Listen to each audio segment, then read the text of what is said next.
Diamante Poem Examples. Have you ever thought about how poetry can take shape in both form and meaning? One fascinating way to do this is through a diamante poem. This unique 7-line poem creates a diamond shape and contrasts to concepts. Let's break down how this works and look at some examples.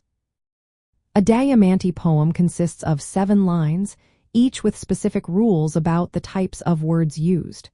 The first line starts with a noun, which is the main subject of the poem. The second line includes 2 adjectives that describe that noun. The third line features 3 verbs ending in ing related to the first subject. The fourth line is where it gets interesting. Here, you can mix for nouns, 2 related to the first subject and 2 related to the second subject if you are contrasting 2 ideas. The fifth line contains 3 verbs ending in ing that relate to the second subject. The sixth line has 2 adjectives that describe the second noun. Finally, the 7th line ends with a noun that is either a synonym or antonym of the first noun.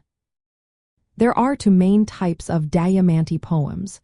The first is a synonym diamante, where the first and last nouns are synonyms or closely related. The second is an antonym diamante, which contrasts to different concepts.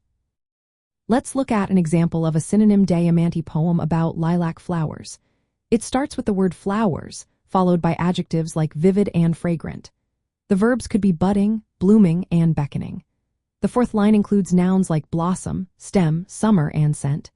The poem continues with verbs related to enjoying flowers such as sniffing, picking, and savoring. The adjectives delicate and lacy come next, and it concludes with lilacs.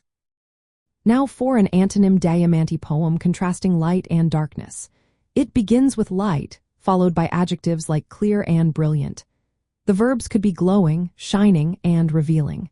The fourth line might include nouns like mirror, candle, whisper, and shadow. The next line features verbs like deepening, sleeping, and shrouding.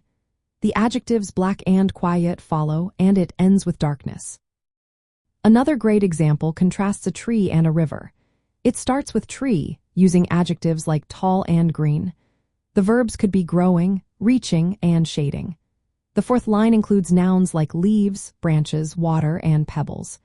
The following line features verbs like flowing, splashing, and curving.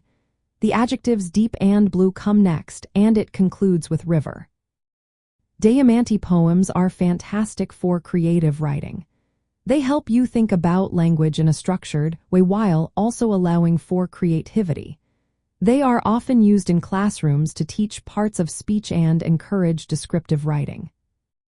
So, whether you are writing about flowers, light, or contrasting elements like trees and rivers, diamante poems offer a fun and engaging way to express your thoughts.